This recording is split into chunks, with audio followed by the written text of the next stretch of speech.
Boa noite a todos e todas que estão aqui, né? Tivemos um pequeno probleminha técnico lá no YouTube, mas vamos conseguir resolver e trabalhar bem a nossa questão de hoje, que diz respeito ao tema da ética e a pesquisa em educação. Então, nós falávamos já com o professor Jefferson antes, que dizia que já estava participando de uma atividade hoje à tarde lá em Passo Fundo e agora está aqui conosco, conectado virtualmente, né? Agradecer o professor ter aceitado o nosso convite para estar aqui junto especialmente com o grupo de docentes, servidores do Departamento de Administração Escolar, junto com o grupo de estudos e pesquisas que programou, então, essa atividade para termos uma oportunidade formativa dentro desse contexto, em que a gente também precisa prestar nossas condolências, né, a todas as pessoas que têm perdido seus entes queridos nesse momento tão difícil da pandemia,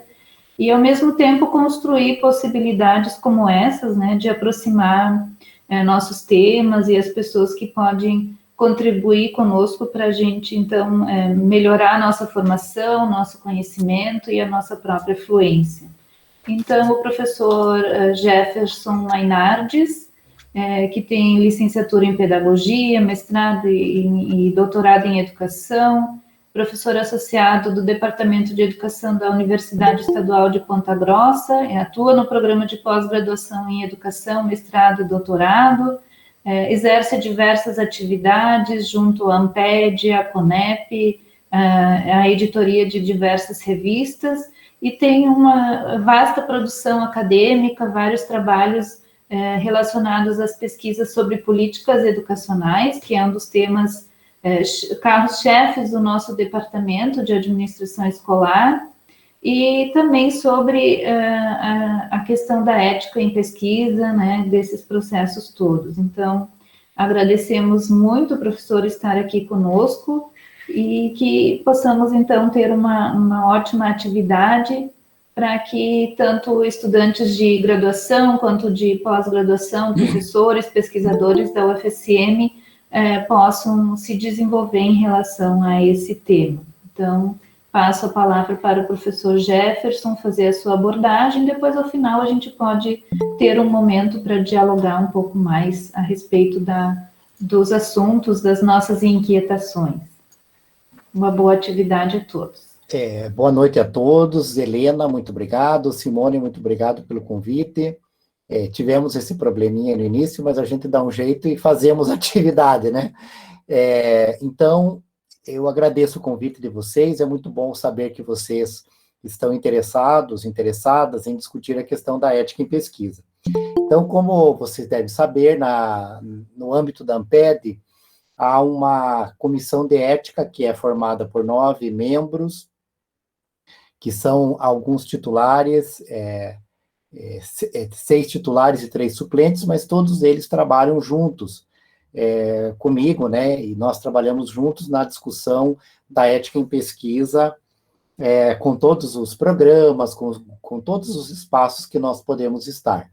Então, a função dessa comissão de ética na Amped é justamente fazer isso que nós estamos fazendo aqui, é discutir as questões da ética em pesquisa da forma mais ampla, mais aberta possível, porque nós entendemos que a ética é uma questão a ser debatida. Não é uma questão assim que nós temos que ter uma norma, um documento, algo fechado, é uma coisa a ser debatida. A ética, na verdade, é um compromisso nosso enquanto pesquisadores, e é por isso que nós estamos aí sempre debatendo esse tema. Na Amped, nós temos aí no portal da Amped uma aba que é só sobre ética na pesquisa. Então, vocês podem encontrar ali vários textos e vídeos, informações, notícias. Principalmente, eu destacaria textos e vídeos.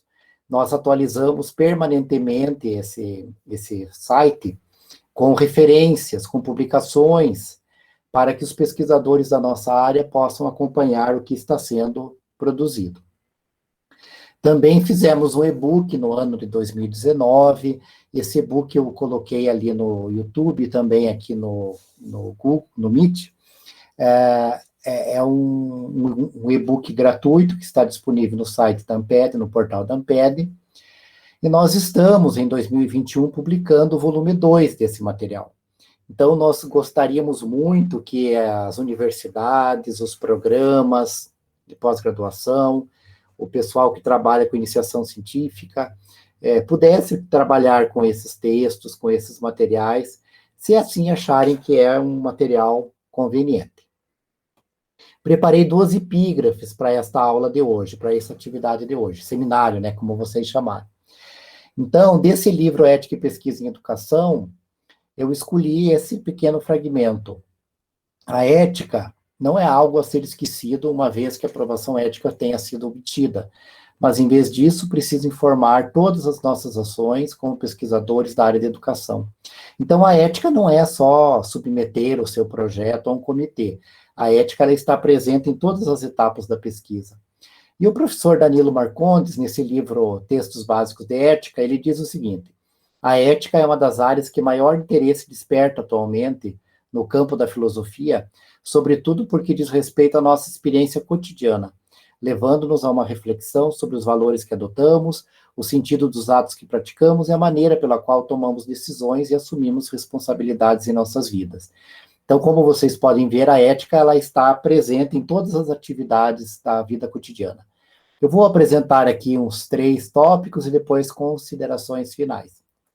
É importante falar também do conceito de ética. Então, num conceito de ética como algo mais amplo, nós podemos pensar a ética como o bem viver e o agir de forma correta. Então, vocês já sabem o quanto isso é importante na nossa vida e na nossa sociedade, principalmente aí na sociedade brasileira atual. É uma disposição favorável para agir em direção ao bem e ao justo, é uma constância no agir, diz respeito à nossa experiência cotidiana, e eu costumo dizer, Helena, e pessoal que estão aí, né, as 33 pessoas, que a ética, ela é 1% de teoria e 99% de prática. Então, a ética, ela tem a ver mais, assim, com as nossas ações. No e-book da Amped, é um conceito da Nadia Herman que é bem interessante. Então, ela remete lá para a palavra do ethos, né, que vem do grego, e que tem 2 significados. Então, tem o significado de hábito, costume, mas tem também o significado de morada, a permanência habitual, a morada do homem e também dos animais. E é nessa morada, nesse segundo conceito da palavra, né, ethos, nessa morada que o homem encontra um espaço habitável que permite a preservação da vida e o respeito à dignidade das pessoas. Então, quando nós vemos esse conceito de ética como morada, nós podemos pensar que a ética está muito relacionada à convivialidade, o respeito e a interdependência entre todos os seres. Há uma diferença entre moral e ética, que eu não vou demorar muito para falar disso, né? Já tivemos aí um atraso, mas o professor Severino ele explica assim, que a ética ela está relacionada a uma perspectiva mais universal, de universalidade, enquanto que a moral sempre fica presa à particularidade dos grupos e mesmo dos indivíduos. Então, enquanto a moral ela é muito relacionada a cada período, a cada cultura, a cada época, a ética ela é uma coisa mais ampla, que está fundamentada na razão, é algo mais amplo do que o conceito de moral. Num segundo conceito de ética, nós podemos pensar a ética como especialidade dentro a ética em pesquisa, como especialidade dentro da ética.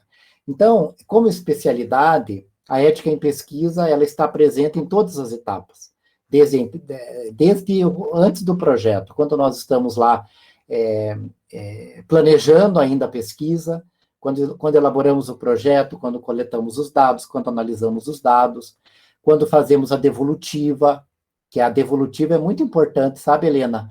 No volume 2 vai sair um verbete sobre devolutiva, porque é uma questão assim que eu creio que precisa ser debatida na nossa área. E também a ética está relacionada a um possível ativismo. O que é o ativismo? É uma ação prática que nós podemos fazer a partir da nossa temática de pesquisa. É claro que tudo isso é para ser discutido, né? Não é uma verdade absoluta. A ética, enquanto especialidade, envolve muitas questões: assentimento, consentimento, anonimato, confidencialidade, e a lista de questões é imensa. E nós podemos pensar também a ética enquanto um elemento indissociável da ontologia e da epistemologia. Então, eu não vejo assim a ética como algo separado, que nós vamos lá, submetemos o nosso projeto. A ética, ela está presente em todas as etapas. Então, há uma autora que se chama Karen Barad, ela é uma estadunidense. Em 2007, ela publicou um livro que ficou muito famoso, que se chama Meeting the Universe Halfway. A Karen Barad, ela é filósofa e física.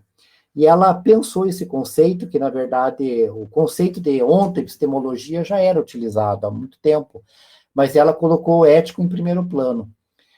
Para ela, a ética, a perspectiva ético-ontoepistemológica é a indissociabilidade da ética, da ontologia e da epistemologia, quando nos engajamos na produção de conhecimento científico, nas práticas científicas, com o próprio mundo e seus habitantes, humanos e não humanos, que o constituem.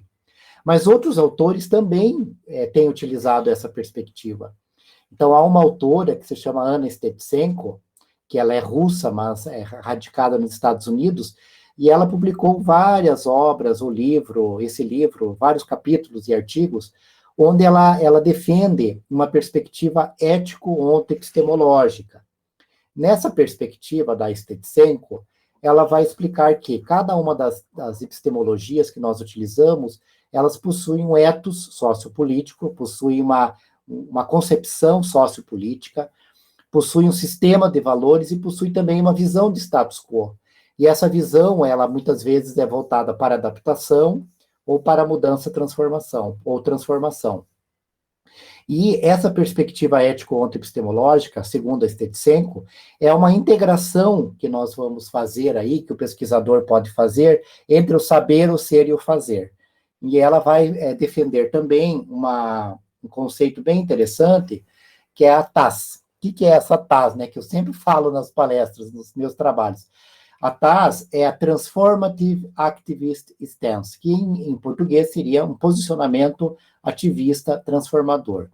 Então, segundo ela, nós pesquisadores, nós podemos oferecer soluções, né, radicais e progressistas para os problemas e desafios que enfrentamos. E ela considera que é muito importante que as pesquisas elas tenham agendas transformadoras, agendas ativistas transformadoras, e que se dá por meio do nosso engajamento numa determinada área, numa determinada temática, o campo, e que a partir da nossa pesquisa nós vamos participar de movimentos, tanto no processo de pesquisa quanto posteriormente. Então, ela vai defender o ativismo como uma luta por um mundo melhor. Esse ativismo, essa perspectiva ético-ontoepistemológica, ela é orientada para o futuro e é inerentemente ética por completo, porque ela está justamente engajada na questão de fazer uma pesquisa que objetiva melhorar a vida das pessoas, objetiva, de certa forma, contribuir para resolver problemas que nós enfrentamos nas escolas, na sociedade em geral. E ela também diz que é preciso imaginar o futuro e comprometer-se a criá-lo junto com aqueles participantes da pesquisa, que, na verdade, eles são copartícipes da nossa pesquisa. Nós não fazemos sozinhos a pesquisa, nós fazemos, felizmente, com a participação deles, porque sem os participantes nós não conseguimos fazer nada. O segundo ponto que eu queria tocar é a ética, o problema da revisão ética no Brasil. Então, vocês sabem que no Brasil nós temos a CONEP, que é a Comissão Nacional de Ética em Pesquisa, que foi criada em 1996, e essa CONEP, ela é uma comissão do Conselho Nacional de Saúde, que está ligado ao Ministério da Saúde. Então, isso vai fazer com que, desde o início do surgimento da revisão ética no Brasil, nós estejamos muito vinculados no Brasil à área da saúde.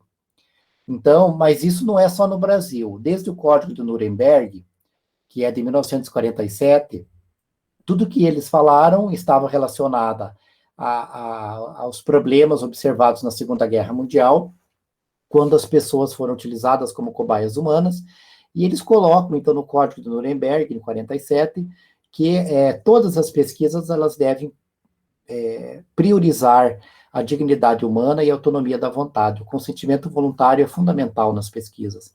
Em 64, a Associação Médica Mundial já propõe a necessidade de regulamentar a ética na pesquisa em saúde.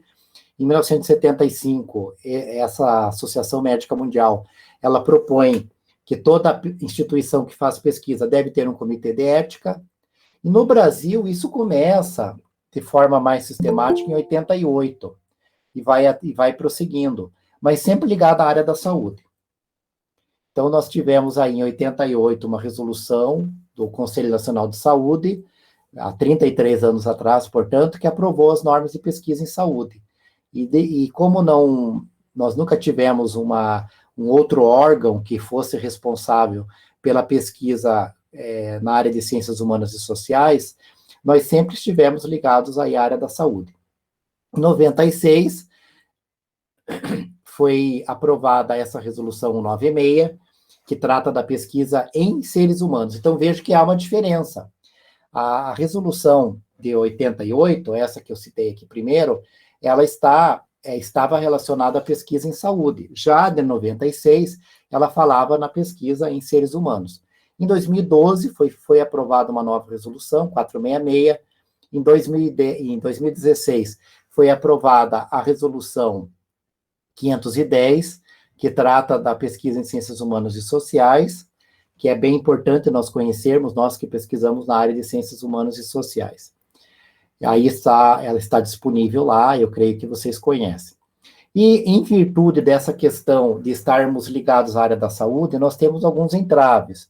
O primeiro deles, nós temos no Brasil o predomínio do modelo biomédico. Então, como a CONEP é a comissão responsável por aprovar a legislação, eles aprovam a legislação, mas a maioria dos membros da CONEP, eles são da área da saúde. Então, eles são médicos, enfermeiros, farmacêuticos, fisioterapeutas, dentistas, e há também pessoas de ciências humanas e sociais. Mas o número de pessoas, de pesquisadores, de representantes de ciências humanas e sociais é bem pequeno, comparando, né, com o conjunto. Mas nós temos aí uma questão interessante, que é o predomínio do modelo biomédico em toda a legislação, nos comitês de ética. É claro que não todos, porque a gente tem que separar assim. No Brasil, o predomínio é modelo biomédico, mas cada universidade tem o seu comitê.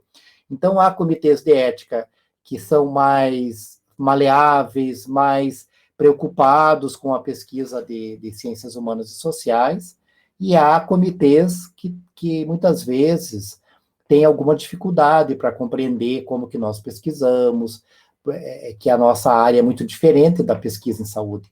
Então, nós podemos dizer que a área médica ela faz mais pesquisa em seres humanos, embora também faça com seres humanos. Mas nós, da área de ciências humanas e sociais, fazemos pesquisas com seres humanos.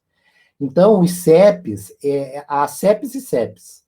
Há CEPs que funcionam bem para ciências humanas e há CEPs que têm algumas dificuldades.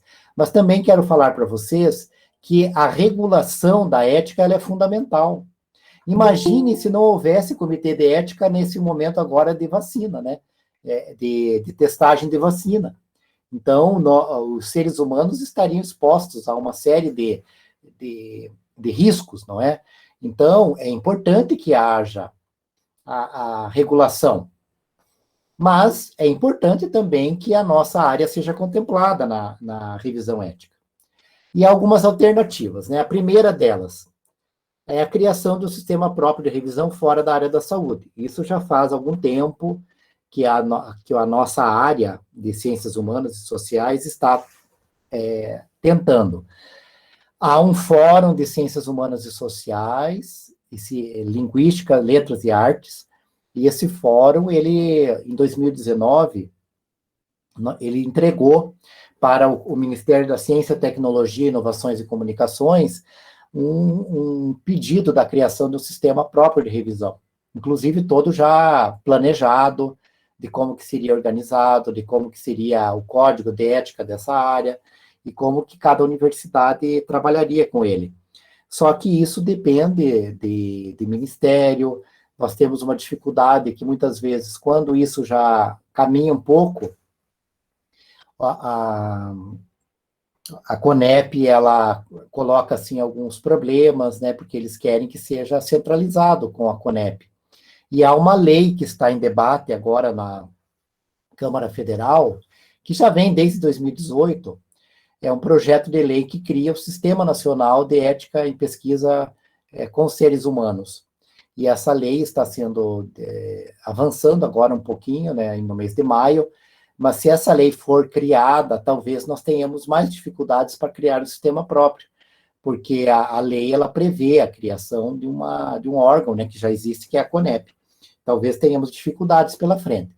Mas há uma outra possibilidade, que é a criação de um comitê de ética de pesquisa de ciências humanas e sociais.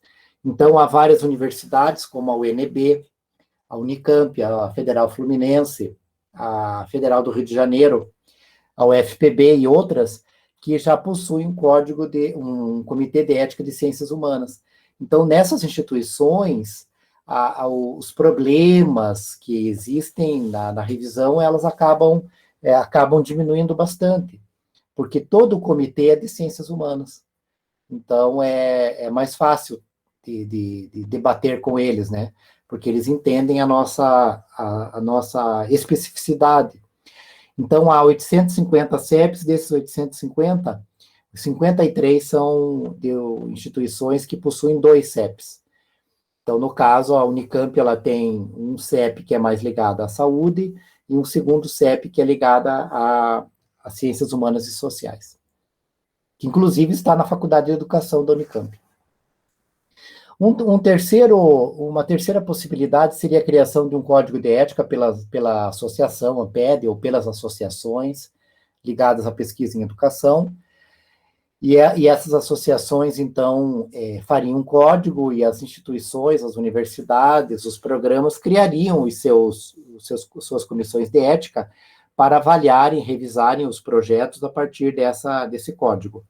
Mas aí nós teríamos uma dificuldade de saber se realmente seria considerado como legítimo, se realmente seria aceito, né, esse procedimento dentro das revistas, dentro das agências de fomento, e na própria sociedade, né, enquanto um processo legítimo. Uma quarta possibilidade é a autodeclaração de princípios e procedimentos éticos. Então, a autodeclaração é um verbete que está no e-book da ANPED. E o que é a autodeclaração? É uma manifestação escrita que o pesquisador ou a pesquisadora pode fazer na sua tese, na sua dissertação, no seu artigo, explicitando como que trabalhou, como que lidou com as questões éticas, mas a gente sabe que esta autodeclaração ela não substitui a revisão ética do projeto de pesquisa. Por que isso? Por várias razões, mas uma delas é que há uma diferença entre a autodeclaração ética e a heteroavaliação ética. É importante que um outro pesquisador olhe o nosso projeto, veja se todas as questões éticas, todos os possíveis riscos e problemas éticos estão previstos ali. Então, é importante, eu acho, a revisão ética. O que nós questionamos é o fato de alguns CEPs terem dificuldades para aprovar. A Plataforma Brasil, que é onde nós colocamos os projetos, ela não é muito amigável, né? Como a gente costuma dizer, ela tem algumas dificuldades, algumas limitações, que os pesquisadores acabam desanimando um pouco disso, de submeter o seu projeto. É uma coisa bem complicada, assim, para nós.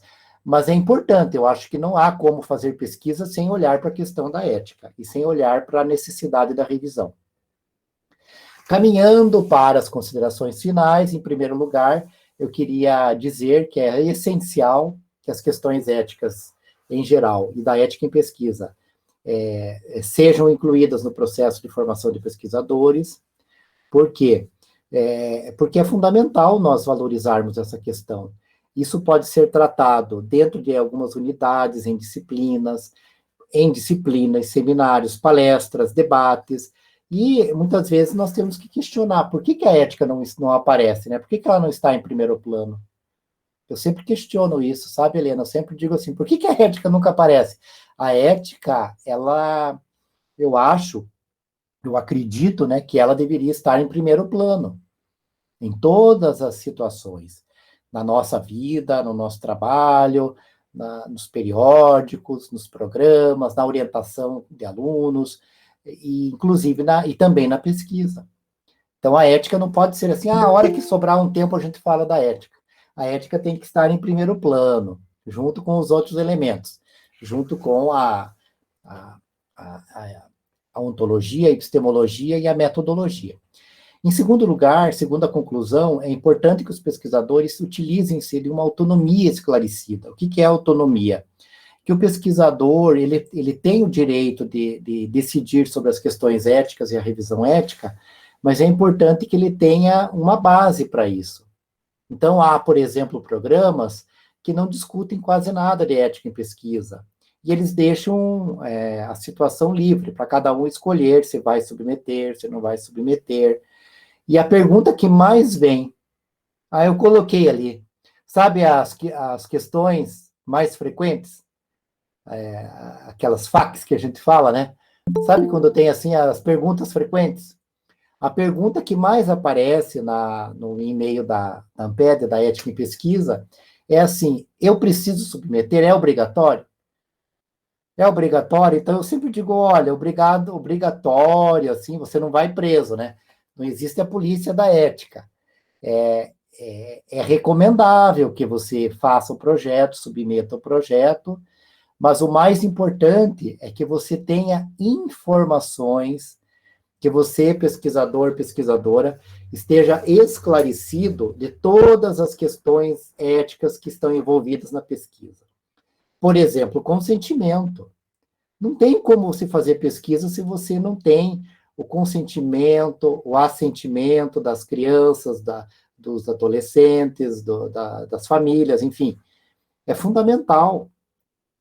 Esses dias eu tive uma palestra, Helena, numa outra universidade, e a pessoa que perguntou, ela disse assim, eu trabalho na Secretaria Municipal de Educação, e eu lido exatamente com essas questões das pesquisas que são feitas na secretaria, nas escolas. E os pesquisadores, eles dizem assim, eu mandei o questionário e o pessoal não está respondendo. Vocês têm que falar para o pessoal lá que eles têm que responder. Então, aí, quando eu falei dessa questão do consentimento, ela falou, nossa, professor, os pesquisadores, eles acham que nós temos que ficar assim, pedindo para as pessoas responderem. E não é assim, a ética, a pessoa que vai ser convidada para a pesquisa, ela tem o direito de dizer não, de não participar, e ela tem o direito de sair a qualquer momento. Para um doutorando, para um mestrando, é meio desesperador, né? Já pensou, Simone, os participantes desistirem da pesquisa? Mas ética é isso, você não pode obrigar a pessoa a participar da pesquisa, não é? Você vai convidar, vai perguntar se eles podem, se eles aceitam, e vai procurar ali tratar, respeitar, né, tudo aquilo que os participantes estão nos colocando. Então, é preciso decidir de forma lúcida e consciente, e para decidir de forma lúcida, nós precisamos ter informação. Então, a pessoa não sabe nada de problemas éticos, e daí ela não submete, ela não tem uma discussão. A possibilidade de ter problemas ali pode ser grande, né? Riscos, dilemas que podem ocorrer, então é bem importante. E algumas vezes há algumas dificuldades com a revisão ética e a autodeclaração.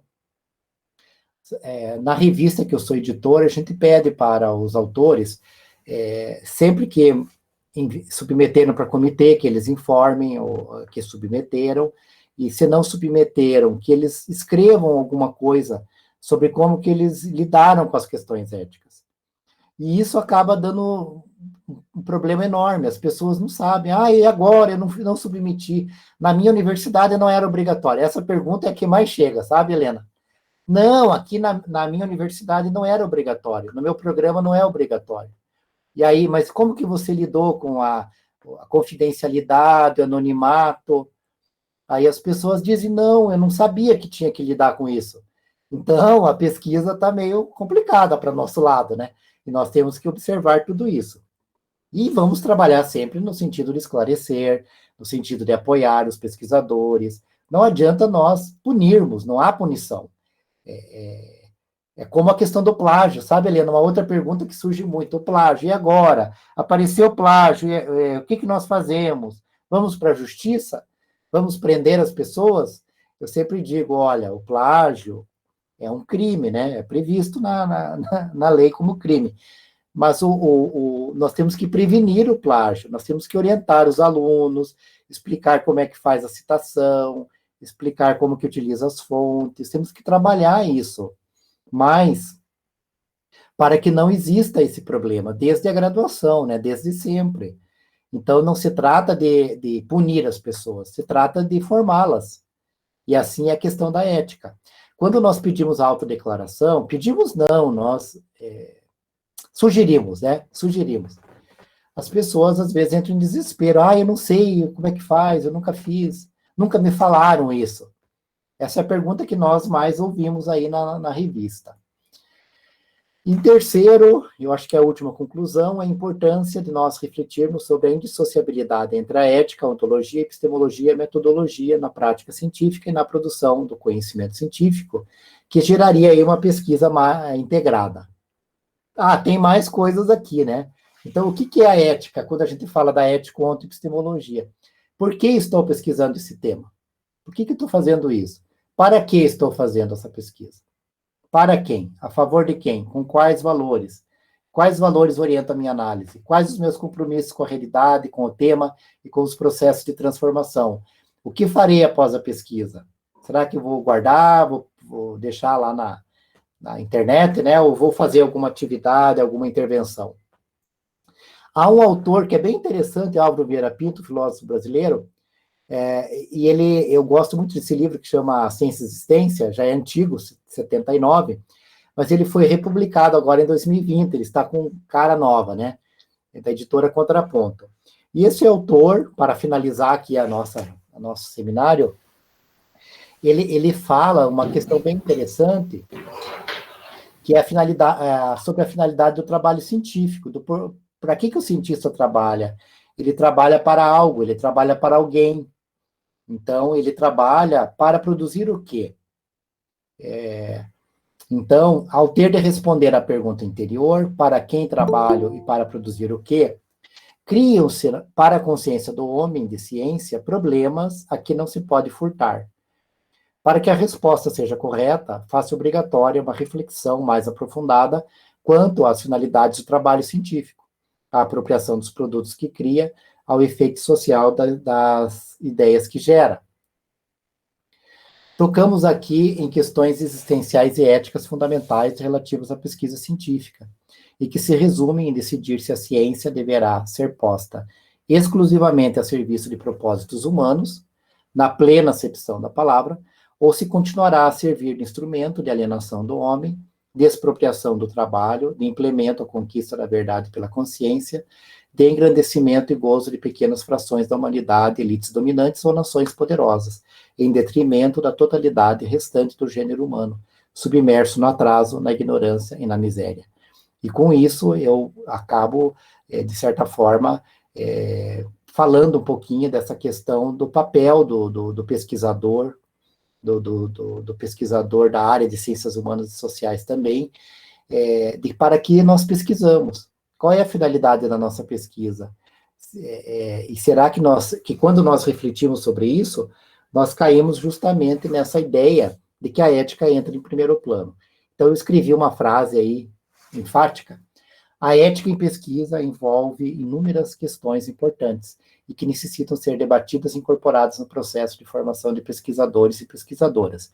indubitavelmente, a pesquisa em educação terá um avanço significativo na medida em que colocarmos a dimensão ética em primeiro plano. E aí eu coloco o meu e-mail, o e-mail da ética na pesquisa. Como nós tivemos aquele atraso ali no início, eu passei bem rapidamente. Se passei muito rápido por alguma questão, perguntem.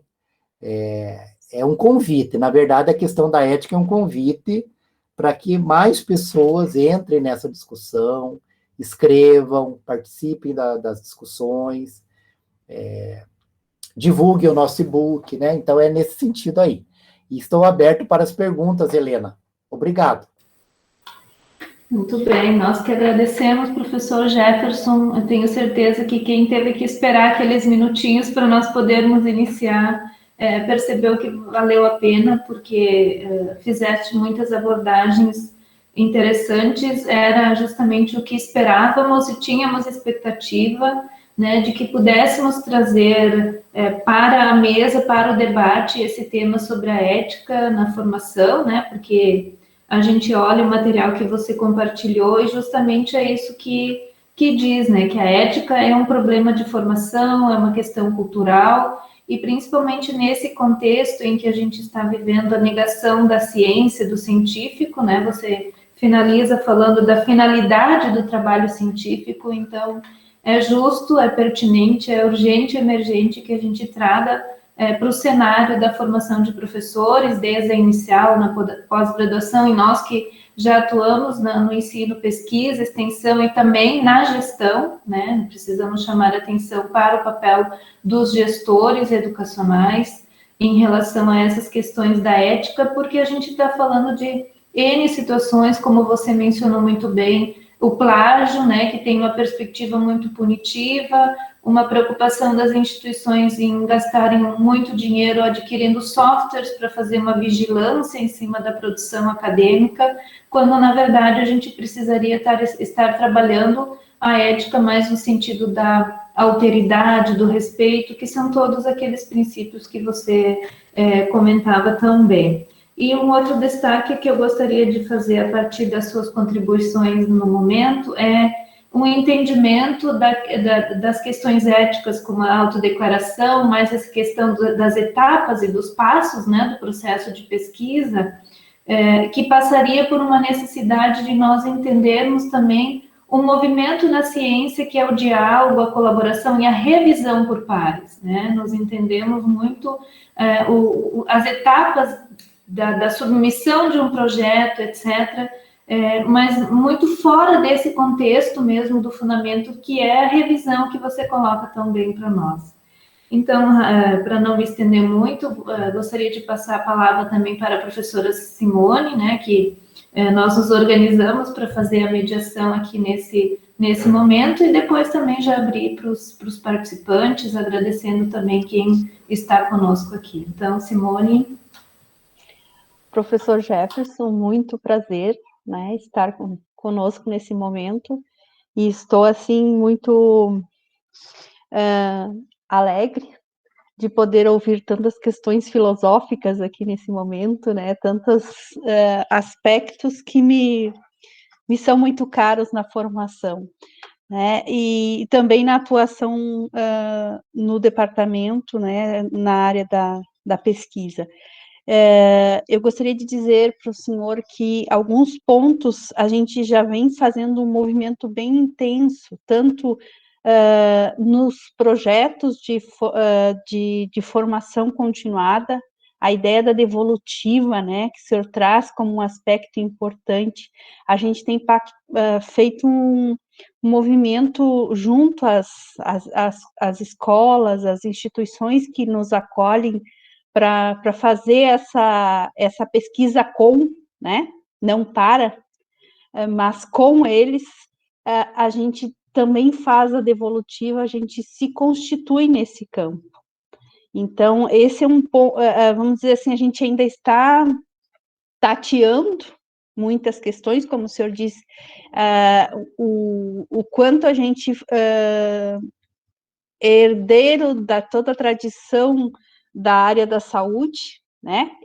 De certa forma, todo esse positivismo que se constituiu no campo da epistemologia, e que a gente precisa criar um caminho nosso, né? Da área das ciências humanas, da área da pesquisa em educação. Então, o que me deu, assim, que eu acho que é importante a gente entender que essa dimensão da ética, ela não é procedimental, ela não é protocolar, né? Ela como você diz, são valores, são princípios, são o modo como cada sujeito que pesquisa né, se pergunta qual é o sentido do que eu faço. Que finalidade tem esse movimento de conhecer, de desbravar esse real, né? Esse real que está aí, esse cotidiano.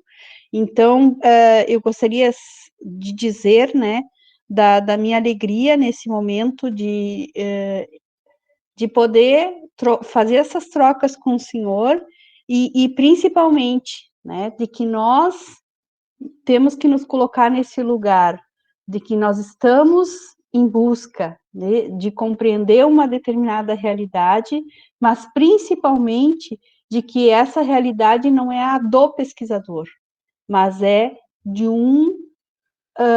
uma comunidade, de pares, né? Porque quem participa da pesquisa, ela está implicado nessa pesquisa, né? Esse é um ponto que eu gostaria de destacar e agradecer mais uma vez as suas colocações. Obrigado, Simone, obrigado, Helena, pelos comentários de vocês, gostei muito. É bom saber que vocês estão também vendo essas questões numa direção mais ou menos parecida do que aquilo que a gente está pensando aqui. É muito bom saber disso. Mas vamos lá, né, Helena, ver se tem perguntas, se tem. Fiquem bem à vontade, assim, aqui é uma conversa, né? Não é uma aula, é um debate, é uma conversa. Já temos aqui uma contribuição do professor Joacir no chat. Ele tá multitarefa, diz que está em outra live, né? Mas que agradece e coloca como pergunta se não seria interessante pensarmos numa plataforma como uma ferramenta integrada, que fosse semelhante à plataforma Brasil, que pudéssemos informatizar e operacionalizar nossos projetos, algo que fosse ao encontro dos nossos anseios das humanas, distante dos anseios da área da saúde. Não sei como que, se já perpassou também essa discussão, provavelmente, né, nas comissões que você participa, talvez já tenham discutido algo a respeito, inclusive. Sabe, Joacir, quando eu participei da elaboração da Resolução 510, representando a ANPED. Quando nós fizemos a Resolução 510, nós propusemos que a pesquisa de ciências humanas e sociais fosse feita desse modo, numa plataforma com perguntas próprias sobre a pesquisa em ciências humanas e sociais, dependendo do nível, da dificuldade, da complexidade das respostas, essa plataforma, ela avaliaria se a pesquisa, ela cairia no risco mínimo, no risco baixo, no risco moderado, no risco elevado.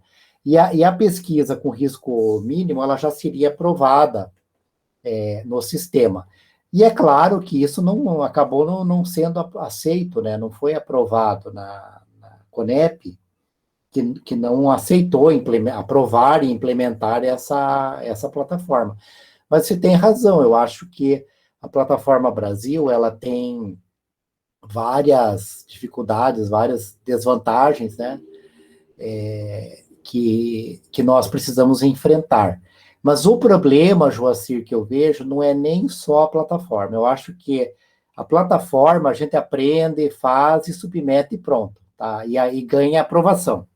O problema que eu vejo é como que nós vamos integrar a ética em todas as etapas da pesquisa e todo o tempo ter a ética como um horizonte. É ter a ética em primeiro plano.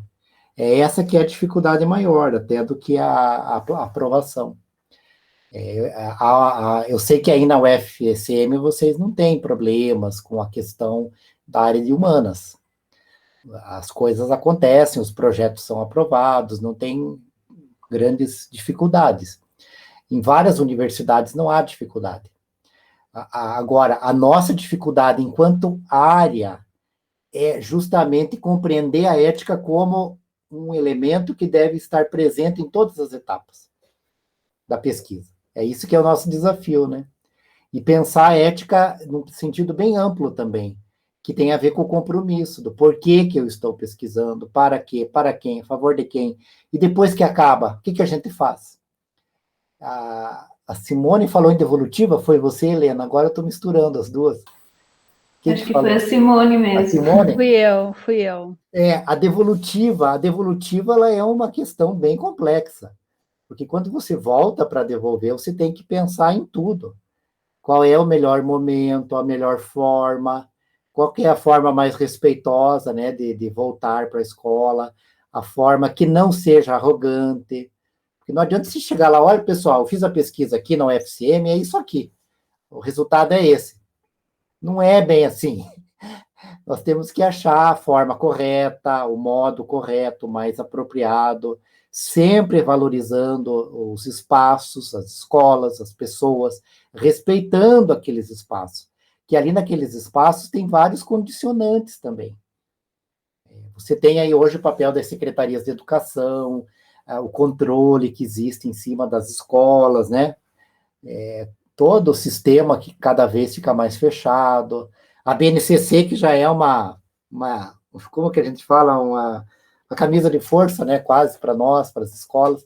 Então, e que sempre nós queremos fugir, né? A gente sempre foge um pouquinho e constrói alguma coisa melhor nas escolas. Então, a gente tem que valorizar muito esse espaço na devolutiva. Temos que cuidar muito da relação com as escolas, com os participantes, respeitar os nossos participantes, né? O tempo todo. Então, é isso. O que mais? A professora Débora Leão está com a mão levantada. Isso. Que bom que você vai falar, Débora. Fica que nem uma sala de aula, né, Débora? Então, na medida do possível, né, professora, a gente tenta se apresentar e interagir, porque é dessa forma que a gente está podendo fazer atualmente. Então, eu queria dizer que meu nome é Débora Leão, também sou colega da professora Helena, da professora Simone, das colegas que estão aqui, dos colegas da DE, e é um prazer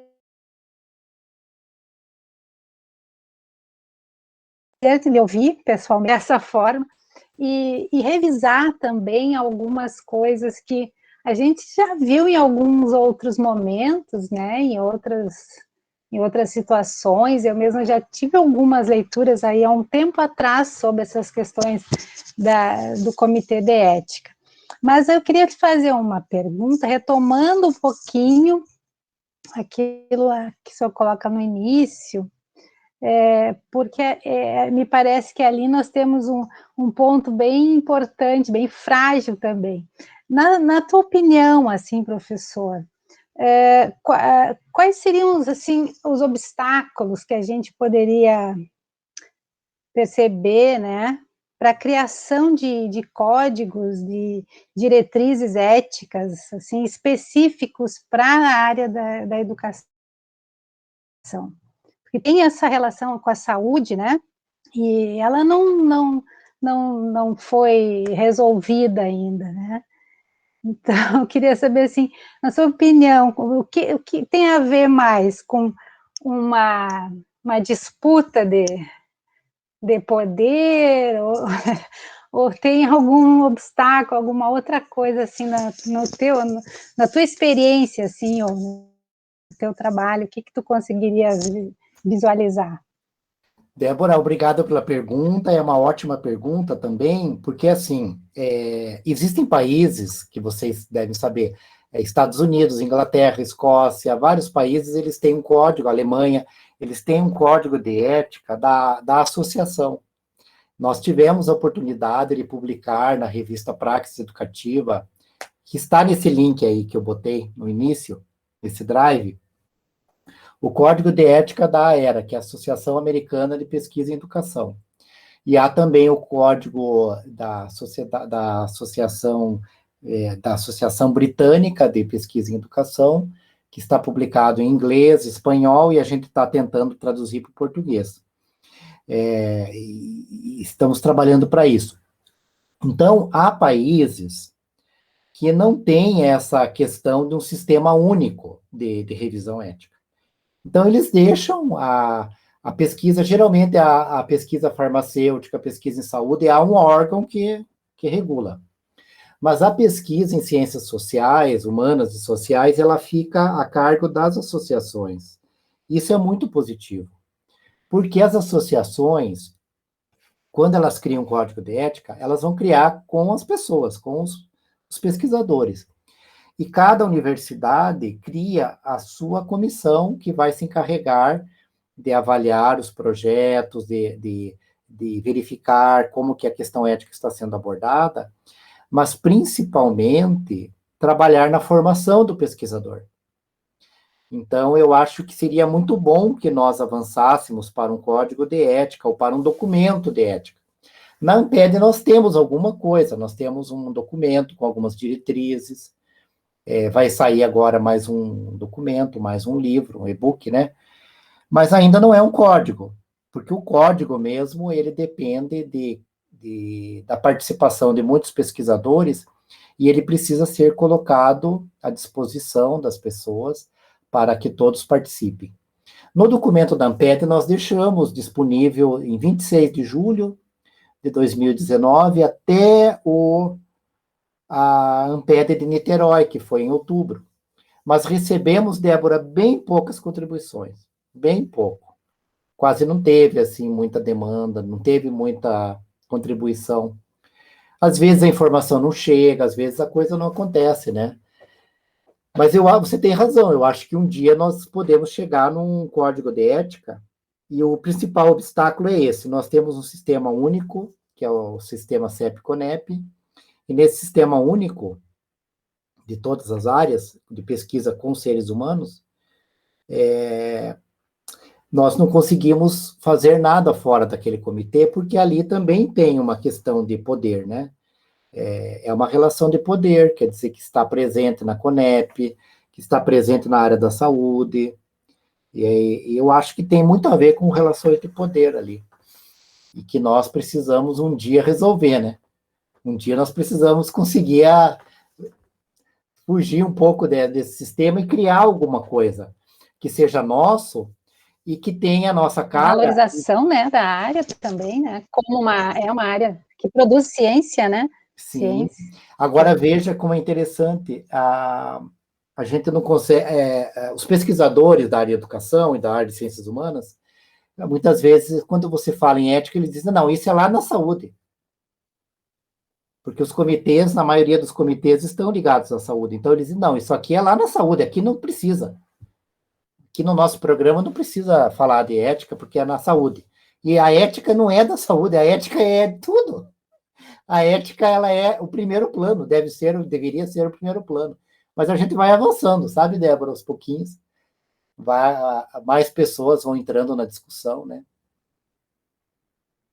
E uma das questões dessas dificuldades, inclusive, de entender que faz parte, né, do processo a ética, não está relacionado com os prazos tão exíguos para realizar os projetos, as pesquisas, né? De certo modo, como eu chamei a atenção anteriormente para a ideia de que não é só um protocolo, é fazer toda uma construção, né, em que você tem os princípios, os pilares baseados, né, nas ações que você vai desenvolver.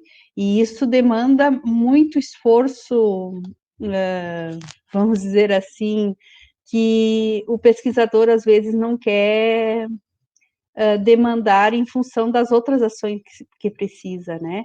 Então, me parece que esse é um ponto importante também, né? Nós temos prazos, por exemplo, um acadêmico de um curso de especialização que realiza em 1 ano e meio, se já durante a graduação não teve toda essa formação para pensar que a ética faz parte do processo, né, de desenvolvimento da sua trajetória acadêmica, vai ficando cada vez mais, a exigência lá vai ser maior ainda, porque não houve uma aprendizagem desde o início, né? Então, isso que é um ponto importante, como que a gente vai fazer essa inclusão já desde a formação inicial mesmo, né? Simone, eu acho que a questão do tempo, dos prazos, ela atrapalha um pouco, porque quando você vai submeter para um comitê de ética, você precisa ter o projeto completo.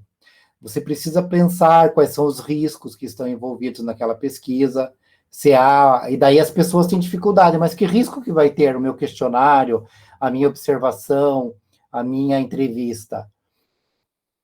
Toda pesquisa, ela tem algum grau de risco, não existe, a própria resolução 466, ela fala, toda pesquisa tem sempre um grau de risco. Então, a gente tem que refletir, né? O que pode acontecer? Qual é o risco? E aí, como nós não temos muito esse debate, essa formação na nossa formação no Brasil, o que acontece? As pessoas, elas empacam ali no preenchimento e elas também, muitas vezes, elas não têm o projeto completo para colocar ali na plataforma antes do início da coleta, e às vezes não sabe muito bem, porque tem que ser trabalhado isso. Não sabe muito bem como que faz um termo de consentimento, livre esclarecido, embora tenha tantos modelos aí na internet, nos programas, nas universidades, as pessoas têm dificuldade de lidar com isso. Então, nós temos que melhorar a formação na graduação, na pós-graduação, e na medida do possível, se não vamos submeter, pelo menos olhar essas questões. Não é porque não submeteu que eu não vou olhar todas as questões éticas que são necessárias. Mas o tempo é um fator que atrapalha, sem dúvida. Porque aí o pesquisador ele vai ter que ter o projeto e ele vai ter que preencher a plataforma. O mestrando e o doutorando, eles podem preencher por eles mesmos, não precisa ser o orientador, né? No nosso caso de graduação, TCC, iniciação científica, já é mais complicado. Que daí é nós que temos que preencher, que completar o processo. Mas ética é assim, ética é complicada mesmo, não tem como a gente fugir disso, né? Não só na submissão, mas na prática da pesquisa. É verdade, porque, na verdade, a gente entra para um leque de temas bem amplo, né? A gente tem aí um grupo de pesquisadores, pensadores que discutem também todas as questões relacionadas ao tema das exigências, né, da internacionalização, do que tem sido chamado de produtivismo acadêmico também, né, que nem sempre se observa também essas questões éticas todas, e é tão complexo porque nós poderíamos também fazer o caminho inverso, de pensar até que ponto quem adere ou deixa de aderir, né, porque as nossas pesquisas na área de educação são muito por convite, por consentimento, por adesão, mas também de quem adere ou deixa de aderir, ou porque está, às vezes, boicotando uma pesquisa, ou porque não fornece, de fato, os dados, né, macula alguns dados, ou responde a algum procedimento eletrônico de qualquer forma, e depois isso vai acabar interferindo mesmo no mapa, né, na cartografia, de fato, da pesquisa, dos resultados.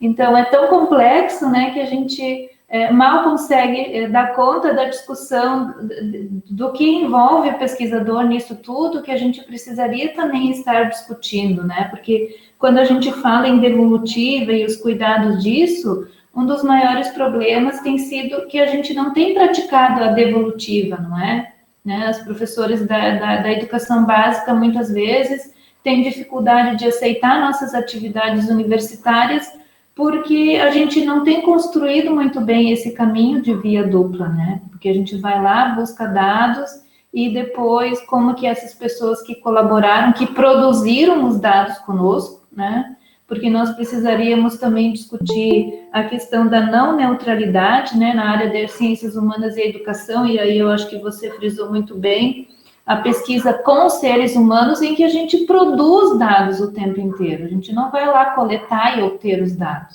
Então, são vários pontos que certamente mereceriam uma abordagem. Acho que entrou mais uma questão aqui no chat também para a gente ir finalizando, né? Já, professor, já estamos... A Miriam escreve: passamos por um processo formativo na educação básica que resume as práticas de produção em reprodução e cópia e cola.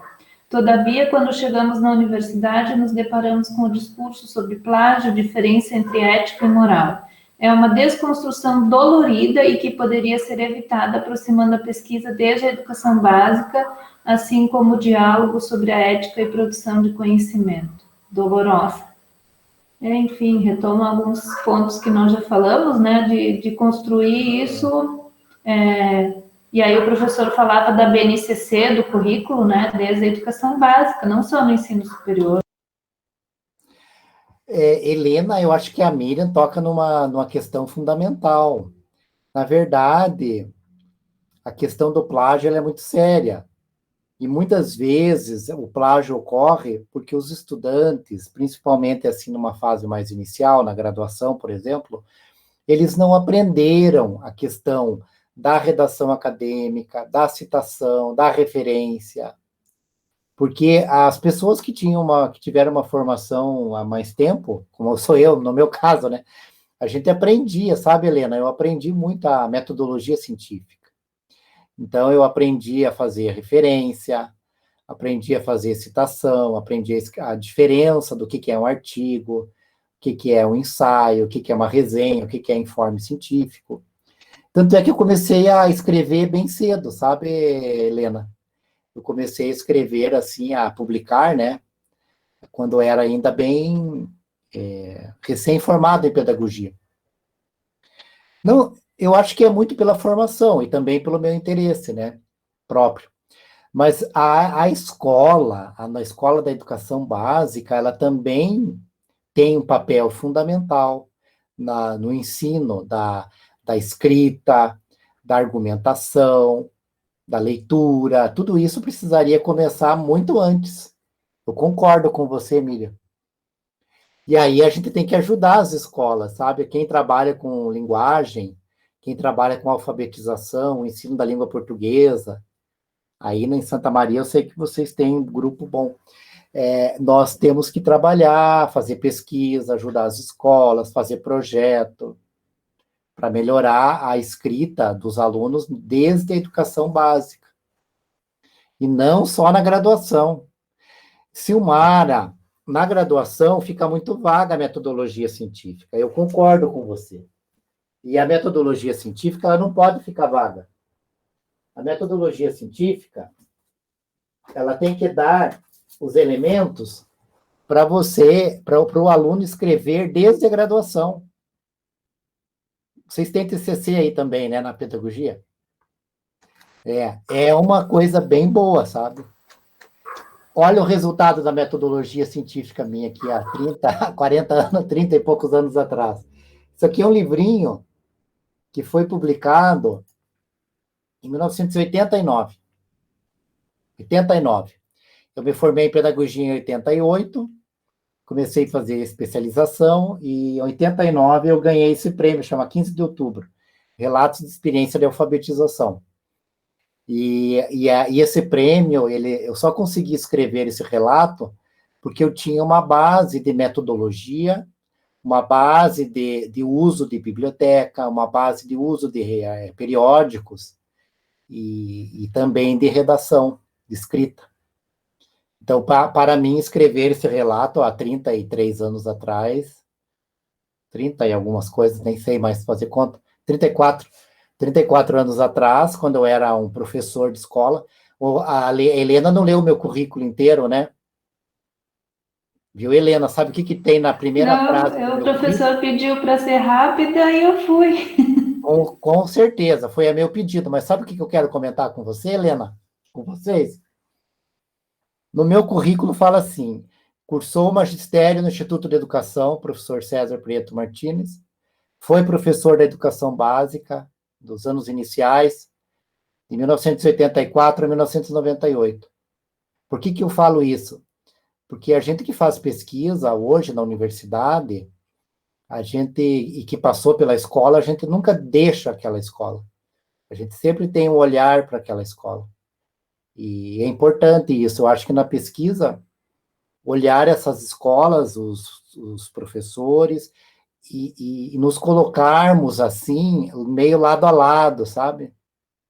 Não numa posição superior, mas como quem trabalha junto, como que pode fazer alguma coisa junto para melhorar a situação.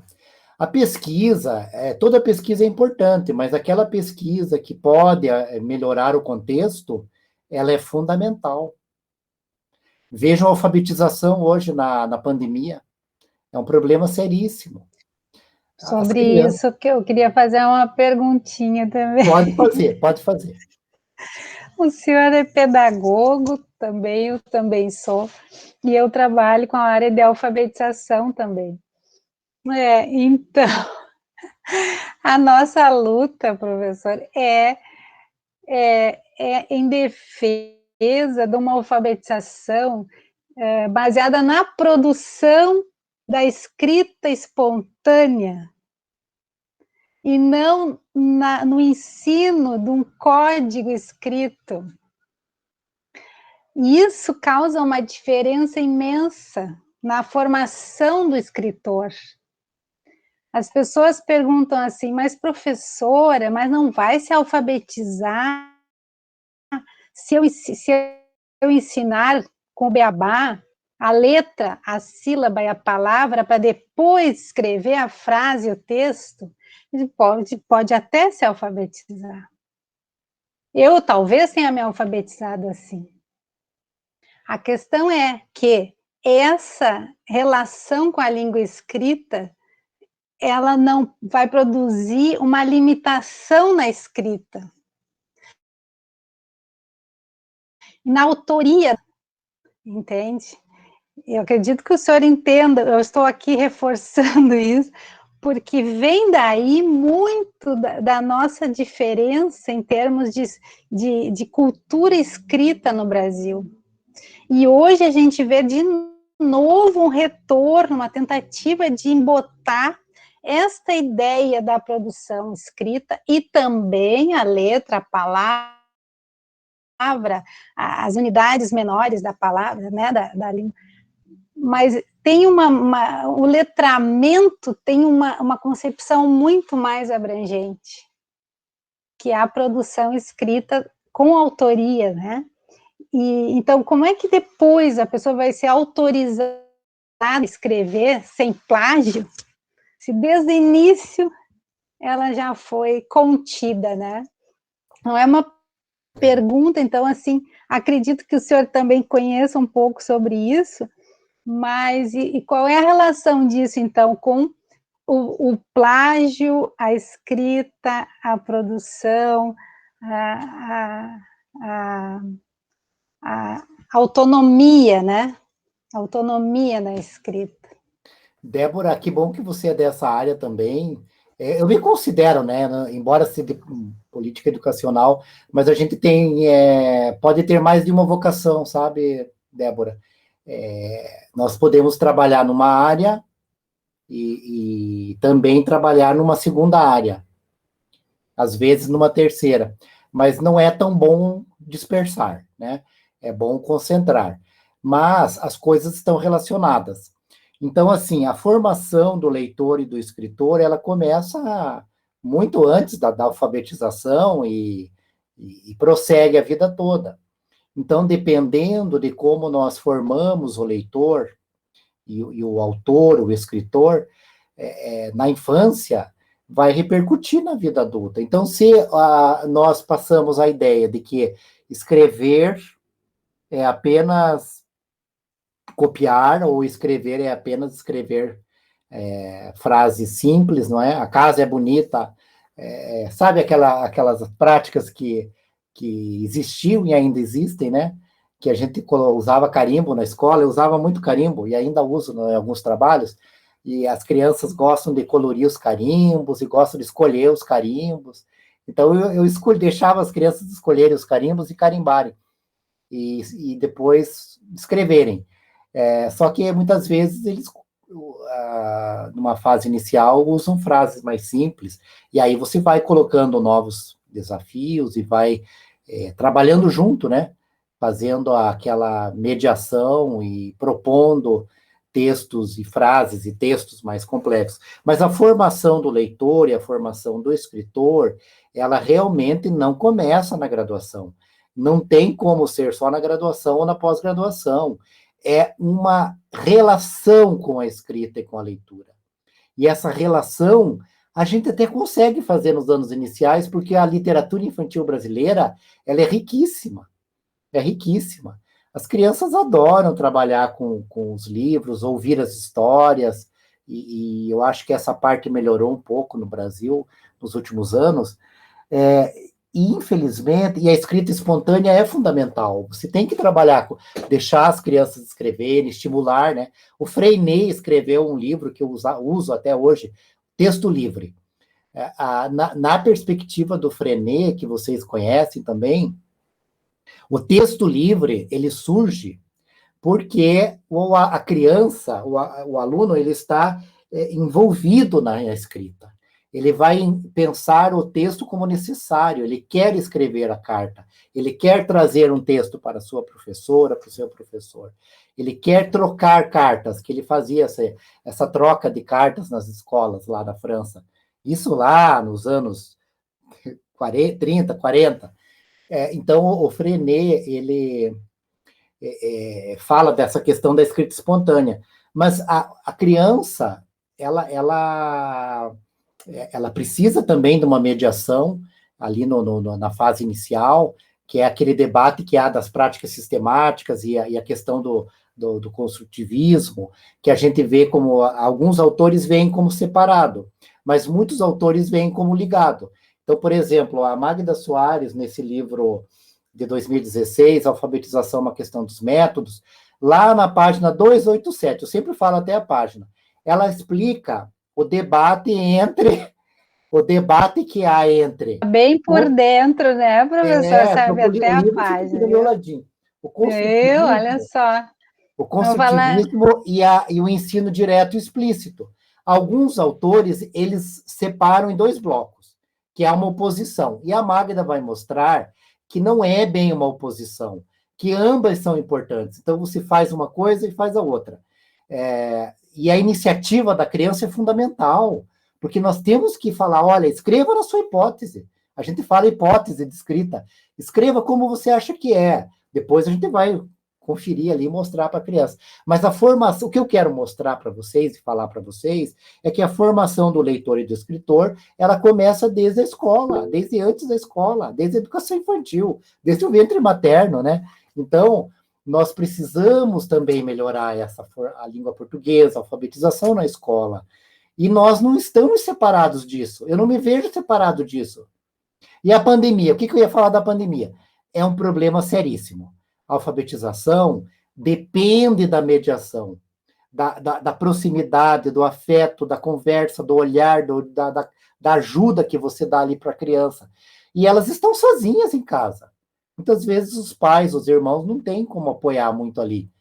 E as tarefas que vêm, Débora, eu fui numa escola antes de fechar tudo nesse ano, as tarefas impressas que vinham, tinha a letra da família inteira.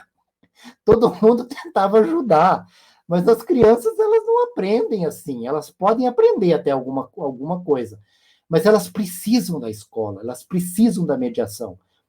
E aí, quando retornar? Não, o problema é do professor e da escola. Eu não vejo assim. O problema é da sociedade. Essas crianças, elas são cidadãos e cidadãs de Santa Maria, de Ponta Grossa, de Passo Fundo, de Pelotas, não é? De todos os cantos, e nós temos que nos colocar ali um pouco junto com os professores, naquilo que nós podemos fazer. Eu acho que as nossas pesquisas, elas precisam também dar um retorno, de apoiar, de contribuir para as escolas, com os professores, e nós podemos fazer isso, e vai ser uma ajuda muito, muito necessária e produtiva. Por isso que eu falei da pandemia, né, e da alfabetização. Desculpe por me estender, mas é isso, eu acho que o escritor e o leitor é desde a infância. E aí, quando chega lá na universidade, e agora tem que produzir um texto. Não pode copiar e não pode plagiar. E aí? Dá tempo de resgatar. E nós temos que orientar o aluno, explicar como é que faz, ajudar. O nosso trabalho é o tempo todo de dar assistência para os graduandos, graduandas, ajudar a escrever o TCC, orientar e esclarecer, né, sobre plágio, ensinar mesmo. Não se trata aí de criminalizar, porque se a gente criminaliza, já assusta todo mundo, ninguém vai mais escrever. A gente precisa de pessoas que escrevam, que se posicionem, que escrevam bem, que façam bons relatórios, né, de estágio, que todos nós temos aí, que façam bons textos para escrever aí para as redes sociais e tudo mais. Então, é uma interassistência que nós vamos fazer o tempo todo para formar os novos autores que estão vindo aí. Não Acho que a peça Débora, desculpas, professor, porque a gente Obrigada. ficaria aqui até amanhã te escutando. É bom. Mas o nosso tempo realmente já esgotou, né, pela nossa previsão inicial, mas eu ainda vou passar a palavra para a professora Débora Mello, que está pedindo para verbalizar também, e aí a gente encerra na sequência. Boa noite, Jefferson, que bom te rever. Eu já estive contigo no curso na UFMG, naquele grupo da Lívia, tudo bom? Quando eu fazia um pós-doutorado. Muito bom te rever. Eu só quero agradecer tu estar aqui conosco no departamento hoje e já pedir para a Helena para a gente ir pensando que tu retorne para falar aqui um pouco conosco sobre as políticas públicas, sobre as tuas pesquisas nesta área e tu vai lembrar logo de mim quando eu falar do ciclo de políticas, que eu gostaria que tu retomasse um pouquinho. Em relação à pesquisa, adorei, que bom que tu esteve aqui conosco, retomando esses temas, e o que eu perguntaria, eu discutiria, a professora Helena já trouxe, a Simone, a Débora agora, essas relações que as minhas colegas fizeram, como em relação ao plágio, da gente comprar instrumentos aí, até terceirizados, para cuidar o plágio nos trabalhos, mas o que é mais importante é essa formação ética desde o início, né, dos nossos acadêmicos, desde a graduação, aí talvez a gente não precisasse tanta preocupação depois com isso.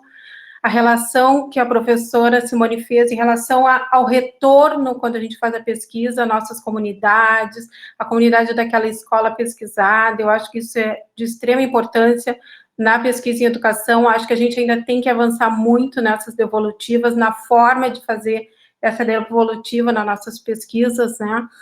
E a relação que a professora Débora Leão fez muito bem agora, desde a educação básica, né, dessa questão da autoria, da autonomia, para que depois a gente não tenha que se deparar com tantos problemas em relação à ética na pesquisa. Eu acho que as minhas colegas aí já retomaram os temas que mais também me inquietam e que são caros para mim, e te agradeço de novo por estar aqui conosco no departamento e já peço que tu volte para a gente continuar discutindo aí alguns dos temas que para ti também são importantes da tua pesquisa em relação às políticas públicas. Tá?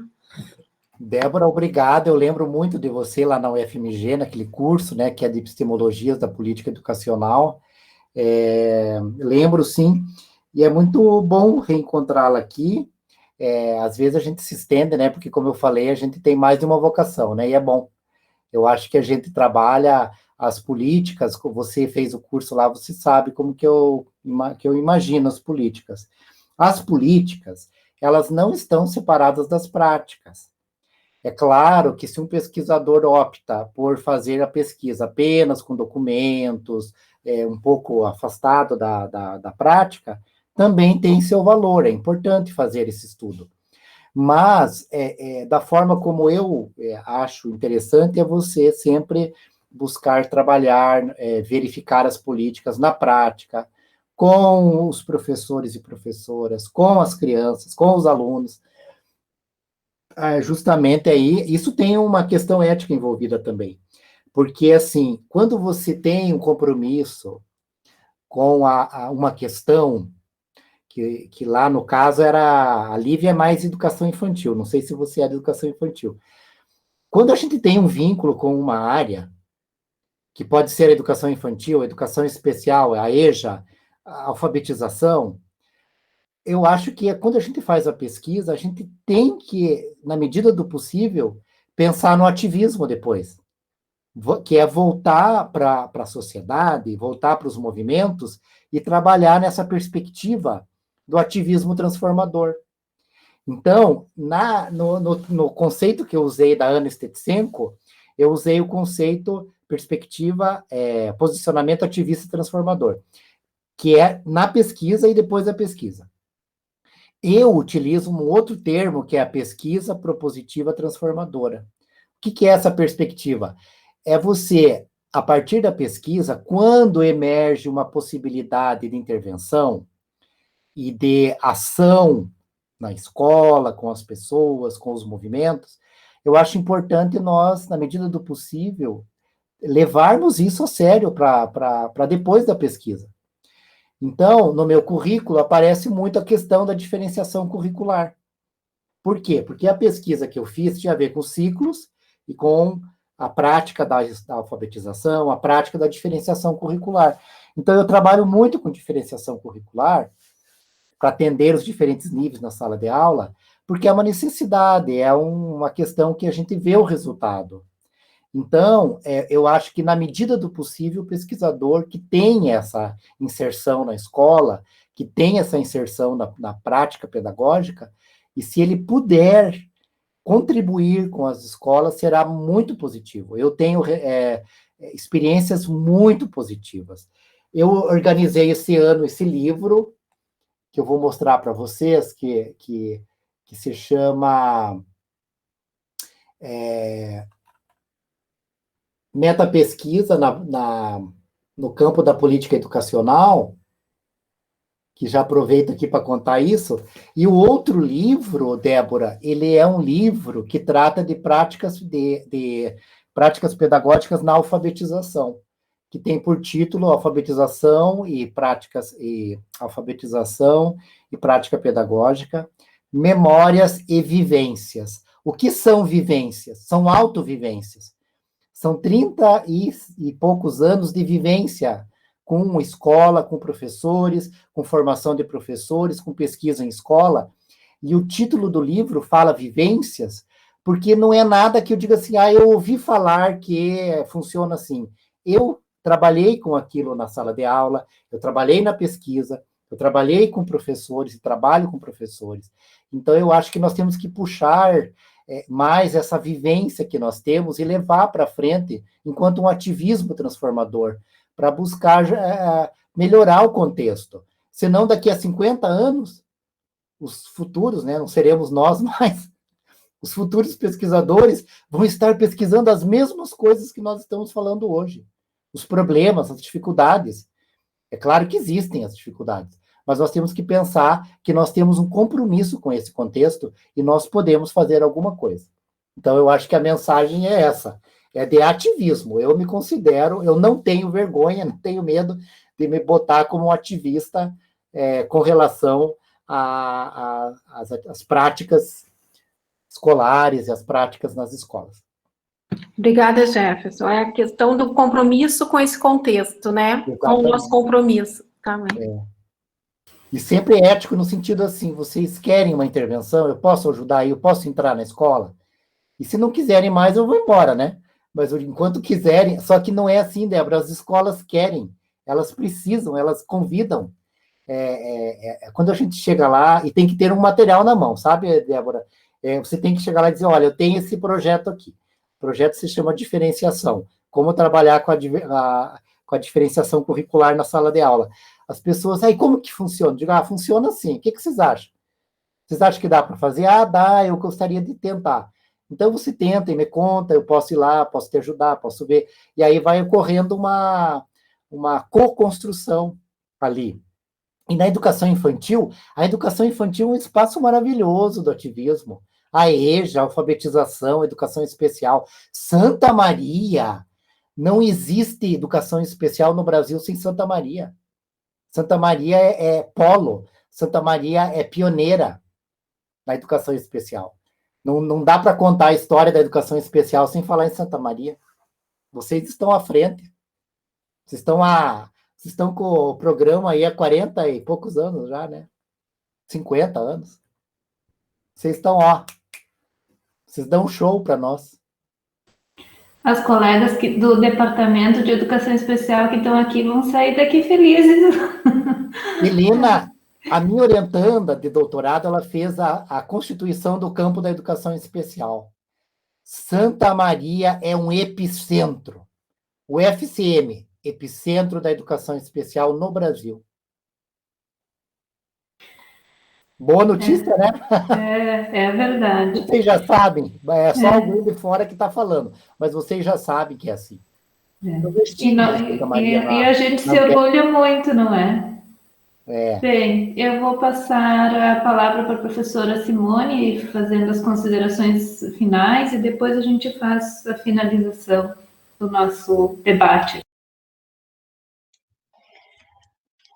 Bom, mais uma vez agradecer, né, professor, a sua delicadeza em tratar temas tão difíceis, né, porque mexe também com a nossa formação e com a nossa atuação e o desafio de nos tornarmos cada vez mais ativistas e autônomos no que a gente faz, mais éticos, né? E principalmente essa ideia da autoria, né? De nos constituirmos como autores e coautores, né? Nesse processo da pesquisa.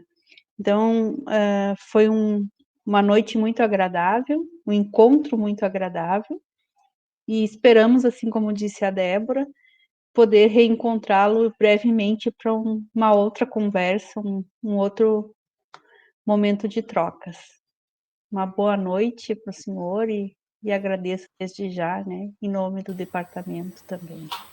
Simone, muito obrigado, agradeço a Helena, agradeço a todos e todas que estão aí, e desejo boa sorte nas pesquisas, bons trabalhos, continuem levando aí essa universidade tão querida, tão importante para nós no Brasil todo. Então, parabéns por vocês terem essa grande universidade, um grande programa, e espero, assim, outras oportunidades dialogar com vocês de novo. Obrigado. Nós que agradecemos imensamente, né? No fim, nós gostamos mesmo dessa sala aqui, em que podemos mesmo dialogar, né? Lá no YouTube acaba sendo interação por chat, fica mais distante, né? O professor falava da importância da afetividade, da presencialidade, e certamente para uma sexta-feira à noite, que está chegando friozinho, nada mal, não é? Porque a gente sai daqui mais animado em relação também ao nosso compromisso com a educação, com a pesquisa, né, com a escola pública, com um projeto de educação para esse país. Então, só temos a agradecer pela contribuição mesmo, e de fato, né, como a professora Débora Mello já colocava, a gente certamente vai continuar dialogando para ter outras oportunidades como essa, ou esperamos que seja presencial, não é? Em breve, que a injeção não seja só de ânimo, mas de vacina para todos e todas, para que possamos estar juntos presencialmente logo. Então, agradecer mesmo, eu acho que acertamos na escolha, né, dessa referência importante para nós, para discutir temas tão importantes como esse, que é o tema da ética. Então, muito obrigada, professor, e também ao grupo que esteve aqui conosco nessa noite. Até mais.